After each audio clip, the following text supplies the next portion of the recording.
नमस्कार। मेरा पूरा देश सुन रहा है। राष्ट्र की आवाज 130 करोड़ लोगों की एक ही आवाज, आपके साथ मैं हूं सरफराज। मैं सरफराज सैफी आपको बताना चाहता हूं, संसद के शीतकालीन सत्र आज खत्म हो गया। पहले 29 दिसंबर तक शीतकालीन सत्र चलना था। संसदीय कार्य मंत्री प्रहलाद जोशी ने यह जानकारी दी। दोनों सदनों की बिजनेस एडवाइजरी कमेटी यानी बीएसी की बैठक में सभी दलों की रजामंदी के बाद सत्र जल्दी खत्म करने का फैसला किया गया। सभी पार्टियों ने क्रिसमस और नए साल को देखते हुए सत्र जल्दी खत्म करने की मांग की। 7 दिसंबर से 23 दिसंबर के बीच संसद में 13 बैठक हुई। 9 दिन भारत चीन सीमा विवाद पर संसद में हंगामा होता रहा। सरकार का बिजनेस होता रहा। सरकार का बिजनेस सिर्फ संसद का काम नहीं होता। विपक्षी दलों ने चीन के साथ सीमा विवाद सदन में स्थगन प्रस्ताव लाया गया। सरकार सदन में चर्चा को तैयार नहीं हुई। चीन पर चर्चा की मांग को लेकर विपक्षी दलों के सांसद संसद परिसर में गांधी प्रतिमा के सामने धरना प्रदर्शन दिया। धरना प्रदर्शन में 12 विपक्षी दलों में के सांसद शामिल हुए थे, जिसमें यूपीए चेयरपर्सन सोनिया गांधी भी इस धरने में मौजूद रहे। सोनिया गांधी ने यहां तक कह दिया कि चीन का सीमा पर अतिक्रमण गंभीर चिंता का विषय है।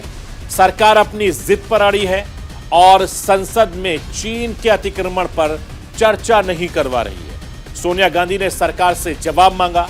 सरकार सीमा पर विवाद का जवाब क्यों नहीं दे रही है? सोनिया गांधी ने यह भी कहा कि संसद में चीन पर चर्चा न करके सरकार ने लोकतंत्र का मजाक उड़ाया। मैं राष्ट्र के आवाज के जरिए आपको यह बताना चाहता हूं, 9 दिसंबर को अरुणाचल प्रदेश के तावंग इलाके में भारतीय और चीनी सेनाओं के बीच झड़प हुई थी। झड़प को लेकर विपक्ष लगातार केंद्र सरकार पर हमलावर रहा। संसद में चर्चा की मांग करता रहा।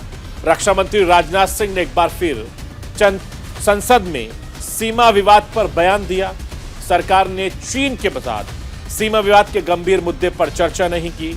चीन सीमा विवाद देश की आंतरिक सुरक्षा से जुड़ा मुद्दा बताया और इस मुद्दे पर संसद में बहस नहीं हो सकती। विपक्ष बार बार कहता रहा, नेहरू सरकार ने चीन मुद्दे पर संसद में जवाब बहस हो सकती है, तो फिलहाल मोदी सरकार में क्यों नहीं हो सकती? मैं आपको यह भी बताना चाहता हूं, संसद में पेश किया जाने वाला हर विधेयक खास होता है। इसका हमारे जीवन से सीधा सरोकार होता है। संसद के पास होने के बाद भी कानून बनते हैं जो आगे चलकर संबंधित काम को आसान बनाते हैं। संसद सार्थक बहस की जगह है, कानून बनाने की जगह है, गंभीर मुद्दे पर चर्चा की सर्वोच्च जगह है। संसद के अंदर होने वाली बहस पर देश की नजर होती है। गंभीर मुद्दों पर चर्चा से देश का माइंडसेट का पता चलता है। मैं राष्ट्र के आवाज के जरिए पीएम मोदी के कद की बात करना चाहता हूं। प्रधानमंत्री नरेंद्र मोदी का कद दुनिया की सियासत में किस कदर आगे बढ़ रहा है, यह किसी से छुपा नहीं है। पूरी दुनिया पीएम मोदी के कामकाज के तौर तरीके से प्रभावित है। पूरी दुनिया इस बात की गवाही दे रही है कि रूस के राष्ट्रपति पुतिन ने युद्ध खत्म करने के संकेत दिए हैं और ऐसा हुआ पीएम मोदी की नसीहत के बाद। 17 दिसंबर को पीएम मोदी से पुतिन ने फोन पर बात की थी।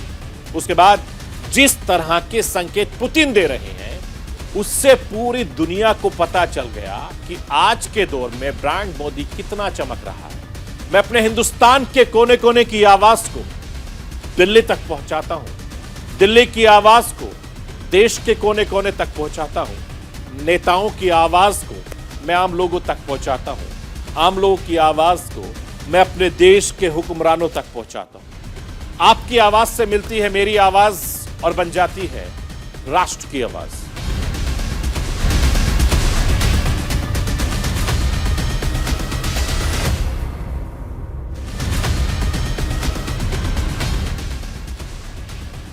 सत्रहवीं लोकसभा का 10वां सत्र, राज्यसभा का 258वां सत्र खत्म हो गया। शीतकालीन सत्र इस बार देरी से शुरू होकर जल्दी खत्म हो गया। देरी की वजह हिमाचल और गुजरात चुनाव को माना गया है। खासतौर पर गुजरात चुनाव को लेकर सांसदों की व्यवस्था को ध्यान में रखा गया। 1 और 5 दिसंबर को गुजरात में वोटिंग की तारीख तय की गई थी। 8 दिसंबर को गुजरात और हिमाचल प्रदेश के चुनाव नतीजे आए। जल्द खत्म होने करने के पीछे दोनों सदनों की बिजनेस एडवाइजरी कमेटी यानी बीएसी की बैठक में सभी दलों की रजामंदी और सभी पार्टियों के माननीय सांसद क्रिसमस और नए साल मना सके। मैं राष्ट्र की आवाज के जरिए आपको सुनवाना चाहता हूं कि लोकसभा अध्यक्ष ओम बिरला और संसदीय कार्य मंत्री प्रहलाद जोशी ने संसद खत्म होने के बाद क्या कहा था, आप खुद सुनिए। सभी दल के लोगों ने सकारात्मक सुझाव दिए, सकारात्मक चर्चा की। हम चाहते हैं कि संसद के अंदर देश के महत्वपूर्ण मुद्दों पर चर्चा हो, सकारात्मक चर्चा हो और किस तरीके से सामूहिकता के साथ मिलकर हम देश की गंभीर चुनौतियों का समाधान कर सकते हैं।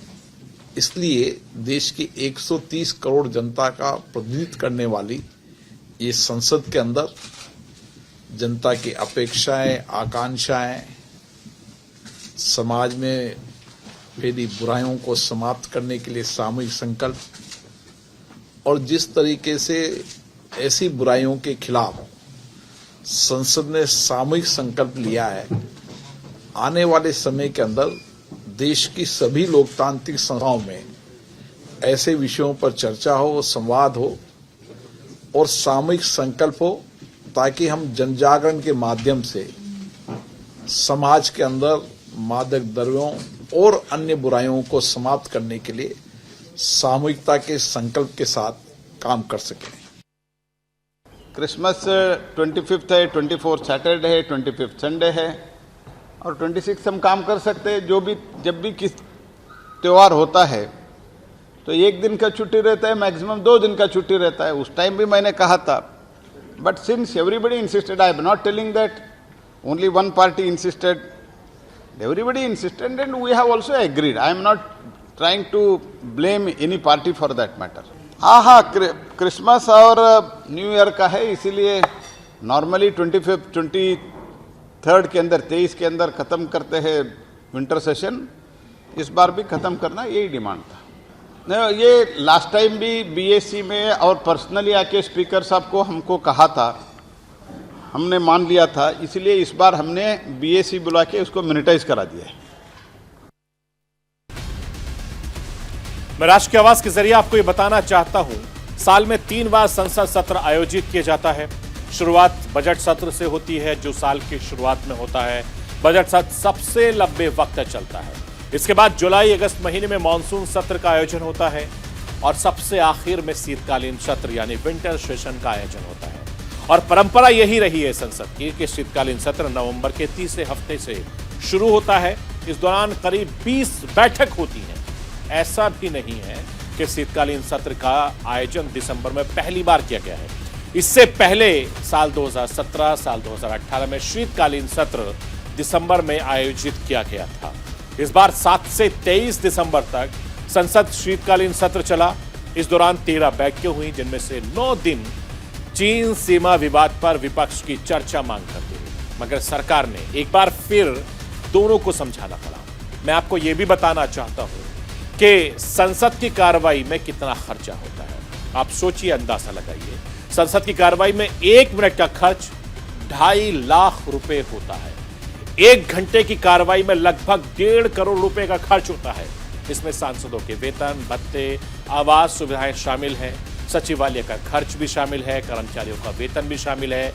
संसद की कार्रवाई में जनता के पैसे खर्च किए जाते हैं। सरकार जनता से टैक्स के रूप में जो रकम वसूलती है, संसद सत्र के कामकाज के समय पे की जाती है। संसद की कार्रवाई शुरू होने का समय सुबह 11 बजे से संसद की कार्रवाई खत्म होने का वक्त शाम 6 बजे तक निर्धारित है, मगर कई विशेष मौके पर रात भर तक संसद चली। कई कार्रवाई 1 बजे से 2 बजे तक का समय में लंच में निर्धारित किया गया और लंच का वक्त जरूरत के हिसाब से खत्म हो सकता है। शनिवार रविवार को संसद की कार्रवाई नहीं होती है। 7 से 23 दिसंबर तक संसद शीतकालीन सत्र चला। इस दौरान 13 बैठकें हुई, जिनमें से 9 दिन तक सिर्फ चीन सीमा विवाद पर विपक्ष की चर्चा मांग करता रहा। स्थगन प्रस्ताव विपक्ष की ओर से दोनों सदनों में रखा गया। सभी मुद्दों को स्थगित कर चीन सीमा विवाद पर चर्चा की गई, मगर ऐसा हुआ नहीं। मैं आपको यह भी बताना चाहता हूं कि सत्ता पक्ष लाख कोशिश करे, विपक्ष को समझाने की लाख कोशिश करे, संसद के अंदर सरकार को घेरने में विपक्ष की कोई कमी नहीं करता।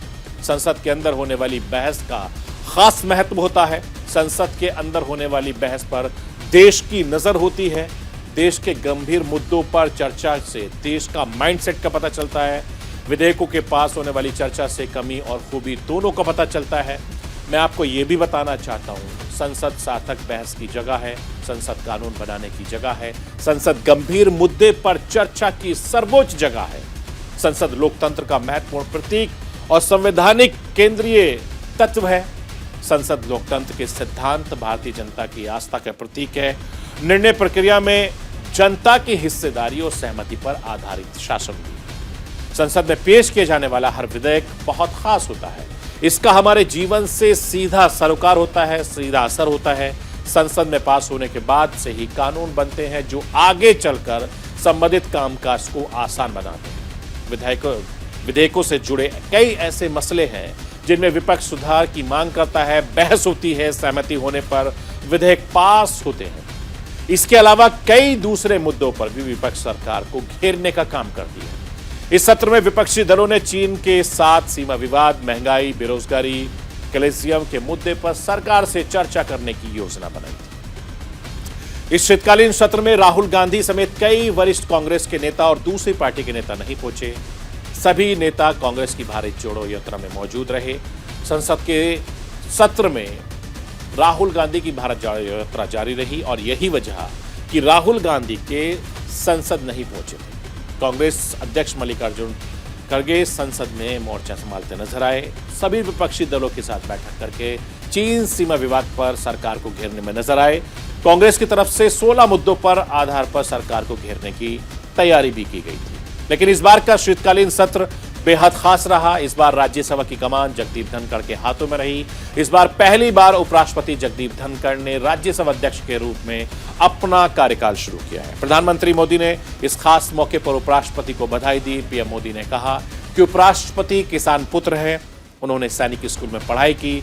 इस तरह वो जवानों और किसानों के घनिष्ठ रूप से जुड़े रहे। जगदीप धनखड़ ने जीवन से काफी ज्यादा संघर्ष के बाद मुकाम हासिल किया है। ये देश के कई लोगों के लिए प्रेरणादायक है। प्रधानमंत्री मोदी ने क्या कुछ कहा है इसको आपने सुनाया भी था राष्ट्र की आवाज के जरिए, लेकिन अब मैं आपको एक ऐसी खबर दिखाने वाला हूं जिसका सीधा का सरोकार आपसे जुड़ता है। राज्यसभा में विपक्ष नेता मल्लिकार्जुन खड़गे ने भी राज्यसभा के अध्यक्ष जगदीप धनखड़ की तारीफ की, उन्होंने बधाई दी। मल्लिकार्जुन ने भी धनखड़ को भूमिपुत्र बताया, संसदीय परंपराओं को समझाने वाला बताया। धनखड़ राजस्थान विधानसभा में रहे हैं, धनखड़ बंगाल में राज्यपाल भी रहे हैं, लेकिन राज्यसभा में संरक्षण के तौर पर धनखड़ की भूमिका बाकी भूमिकाओं से काफी ज्यादा बड़ी है। राज्यसभा के नए सभापति के बारे में कांग्रेस अध्यक्ष ने क्या कुछ कहा था, मैं राष्ट्र की आवाज के जरिए आपको वो भी सुनवाना चाहता हूं। मैं एक जरूर कहना चाहता हूं कि अपर हाउस के संरक्षक के रूप में आपकी भूमिका बाकी भूमिकाओं से बहुत बड़ी है। आप जिस आसन पर बैठे हैं वहां देश के कई महान हस्तियां बैठ चुकी हैं। हमारे 6 सभापति बाद में भारत के राष्ट्रपति भी बने। आप भूमिपुत्र हो, जैसा कि प्राइम मिनिस्टर ने कहा कि किसान के पुत्र, तो मैं तो भूमिपुत्र कहूंगा। राजस्थान के एक गांव से उपराष्ट्रपति और राज्यसभा के सभापति जैसे बड़े ओहदे तक आप पहुंचे हैं। संसदीय परंपराओं को आप समझते हैं। 9वीं लोकसभा में आप चुने गए थे और पार्लियामेंट्री अफेयर्स मिनिस्टर में उपमंत्री रहे थे। राजस्थान विधानसभा में एमएलए और पश्चिम बंगाल में कई सालों तक आप राज्यपाल रहे। कोऑपरेटिव मूवमेंट में और कई खेल संगठनों में आप जुड़े रहे। पढ़ने लिखने में आपकी रुचि है। आपका प्रोफाइल बहुत बड़ा है। मैंने पढ़ा हमारे देश में संविधान सबसे ऊपर है। इस मौके पर बहुत कुछ कहा जा सकता है, लेकिन मैंने कुछ बातें रखी है। उम्मीद करता हूं कि आप हमारी भावनाओं को समझेंगे। विपक्ष की ओर से हम यही कहना चाहेंगे कि आपको हम अपनी ओर से पूरा सहयोग देंगे। और मैं एक बात मैं कहना चाहता हूं कि इसको भी आप बुरा नहीं मानना चाहिए, क्योंकि ये सदन का है।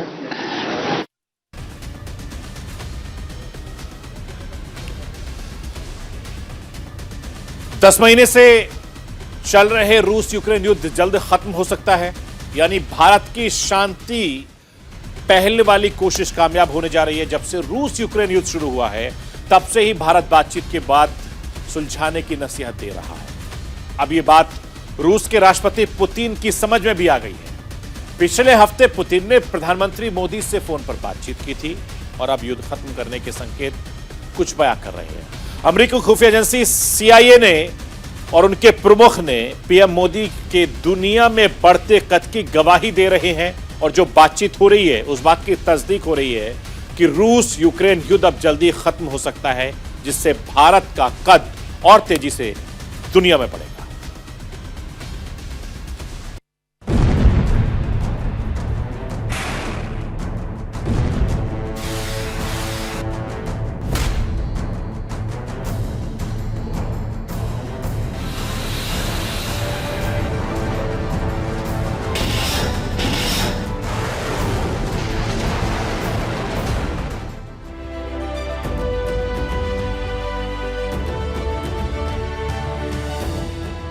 यूं ही प्रधानमंत्री मोदी को ग्लोबल लीडर नहीं कहा जाता। पूरी दुनिया प्रधानमंत्री मोदी की बात मानती भी है। जिस युद्ध को रुकवाने में बड़ी बड़ी ताकतें नाकाम हो गई, वो रूस यूक्रेन युद्ध अब पीएम मोदी की कोशिशों से रुक सकता है। दरअसल रूस के राष्ट्रपति पुतिन ने संकेत दिए हैं कि रूस जल्द ही युद्ध रोकने का ऐलान कर सकता है।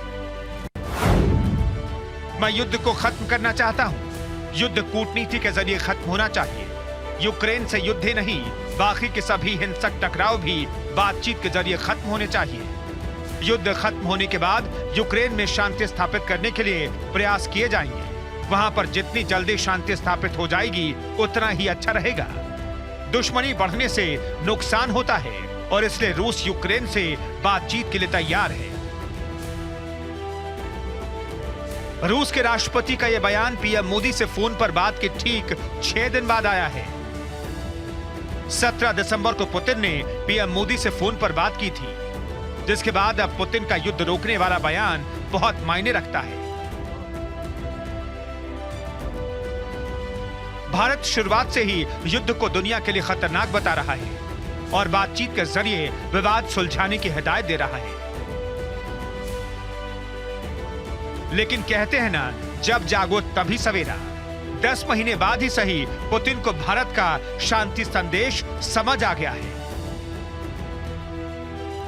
एक तरफ यूक्रेन के राष्ट्रपति ज़ेलेंस्की अमेरिका से मिलकर अपनी फरियाद सुना रहे हैं, तो दूसरी तरफ रूस भी शांति की बात कर रहा है। ऐसे में अमेरिका की जांच एजेंसी CIA के प्रमुख जे बर्न्स का एक बयान सामने आया है। जे बर्न्स का कहना है, प्रधानमंत्री मोदी ने परमाणु हथियारों के उपयोग के बारे में अपनी चिंता जाहिर की थी।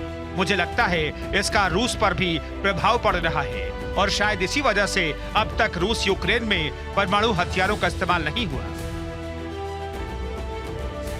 10 महीने से जारी युद्ध के बीच ऐसा कई बार हुआ जब रूस ने खुले मंच से यूक्रेन के खिलाफ परमाणु हथियार के इस्तेमाल की बात कही।